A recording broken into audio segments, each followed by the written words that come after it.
Selamat datang di podcast Konde.co, podcast yang membahas berbagai topik yang relevan dengan kehidupan perempuan, kelompok marginal, dan melakukan interseksi.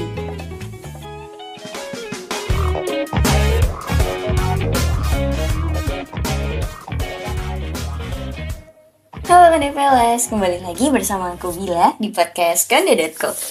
Kondevelas, kalian tahu nggak sih bulan November itu kira-kira identik dengan peringatan apa ya bagi para perempuan? Kalau kalian menebak 16 HAKTP, kalian benar banget nih. November adalah bulan dimulainya rangkaian 16 HAKTP atau 16 hari anti kekerasan terhadap perempuan.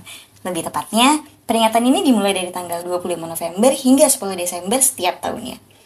Nah, karena itu juga nih, hari ini aku mau bahas tentang sebuah gerakan perempuan di Korea Selatan, yaitu gerakan 4B. Gerakan 4B merupakan singkatan dari 4 kata Korea yang semuanya dimulai dengan B, yang berarti tidak. Gerakan 4B terdiri dari Bihon, artinya menolak pernikahan heteroseksual, Bichulsan adalah penolakan melahirkan, Bionais mengatakan tidak untuk berkencan, dan Bisexual adalah penolakan hubungan seksual heteroseksual. Kini gerakan 4B bertambah menjadi 6B. Gerakan ini menandai ditambahnya Bisobi yang tidak membeli produk seksis seperti Pinktex dan juga Bidokpi, singkatan dari mendukung sesama perempuan lajang untuk mempraktikkan gerakan tersebut.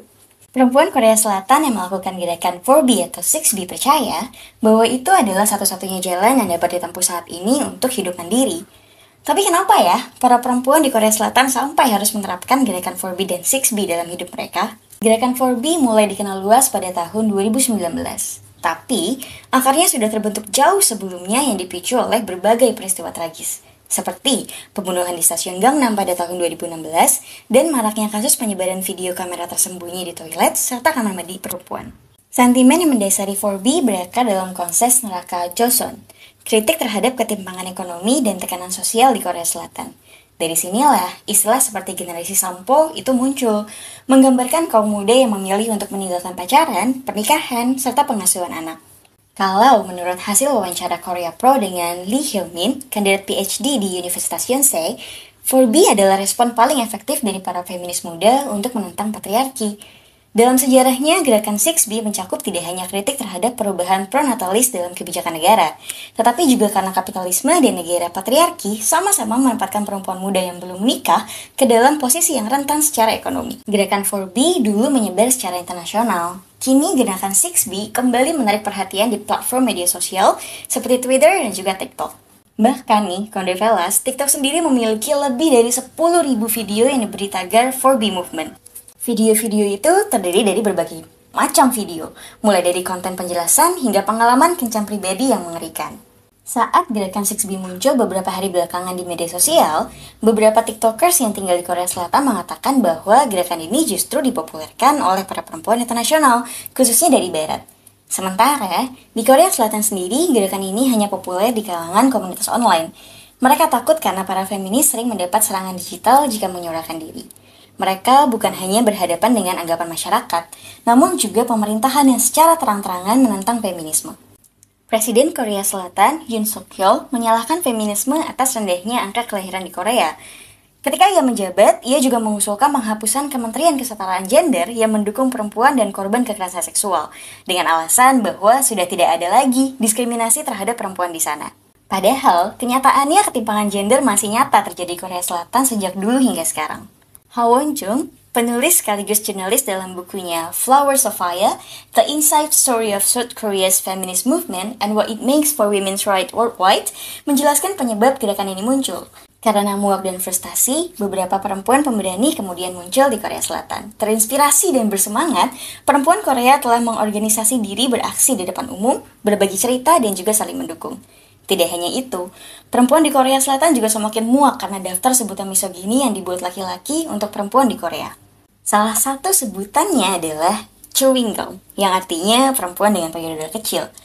Menurut Lee Na-yang, profesor sosiologi di Universitas Chung-an, Seoul, ajaran tentang menolak kencan dan seks mungkin tampak ekstrim bagi banyak orang. Namun, hal ini juga mencerminkan betapa ekstrimnya tekanan yang dihadapi oleh perempuan. Negara terus mendorong perempuan untuk memiliki anak dan mengharapkan kaum perempuan untuk bertanggung jawab terhadap masalah-masalah nasional. Tapi negara tidak memperhitungkan mengapa kaum perempuan memilih untuk tidak memiliki anak. Kondevelas, kalian tahu nggak sih Kalau kondisi ini adalah kondisi yang juga terjadi di Indonesia, angka perkawinan di Indonesia turun tajam dari semula rata-rata 2 juta pernikahan menjadi hanya 1,5 hingga 1,7 juta dalam setahun. Hal ini juga berdampak pada angka kelahiran atau total fertility rate atau TFR yang secara nasional kini berada di angka 2,1. Penurunan ini seiring dengan pergeseran pandangan generasi muda terhadap pernikahan dan membangun keluarga. Melihat situasi ini, Kepala Badan Kependudukan dan Keluarga Berencana Nasional atau BKKBN, Dr. Hasto Wadoyo malah mengatakan, "Saya sih berharap adik-adik perempuan nanti punya anak rata-rata 1 perempuan. Kalau di desa ada 1.000 perempuan, maka harus ada 1.000 bayi perempuan yang lahir." Perempuan jadi makin dibebani tekanan untuk meningkatkan angka kelahiran. Hal itu tanpa memperhitungkan alasan mendasar di balik keputusan mereka untuk menunda atau menolak pernikahan dan memiliki anak. Kebijakan-kebijakan semacam ini mengabaikan kenyataan bahwa tuntutan ekonomi, ketidakstabilan pekerjaan, serta ekspektasi yang tinggi terhadap peran perempuan dalam keluarga juga berpengaruh kepada keputusan hidup generasi muda. Nah, kembali ke perempuan di Korea Selatan, perempuan yang melakukan gerakan 6B saat ini lebih fokus kepada diri sendiri, seperti bekerja, menata masa depan, dan menabung uangnya karena berhenti membeli produk-produk seksis, yaitu bisobi. Gerakan 6B berhasil menarik perhatian internasional bahwa dalam masyarakat Korea dan dunia yang masih syarat dengan patriarki, perempuan pun berhak atas pilihan hidupnya sendiri. Gerakan ini adalah pengingat bahwa ada banyak jalan menuju kebahagiaan, dan setiap perempuan berhak untuk memilih jalan tersebut. Nah, kira-kira gimana nih pandangan kamu Kondevelas tentang gerakan 4B dan 6B serta ketimpangan gender saat ini yang terjadi di Korea Selatan dan juga di Indonesia? Kalau gitu, sekian dulu podcast kali ini. Selamat mendengarkan dan jangan lupa sebarkan podcast ini ke teman-temanmu ya supaya bisa membuka ruang diskusi tentang topik ini. Sampai jumpa di podcast kandidat selanjutnya. Terima kasih sudah mendengarkan dan mari bergabung dalam perjalanan kami untuk menyediakan platform bersuara bagi mereka. Konde.co adalah media yang memperjuangkan perempuan, kelompok marginal, dan intersection.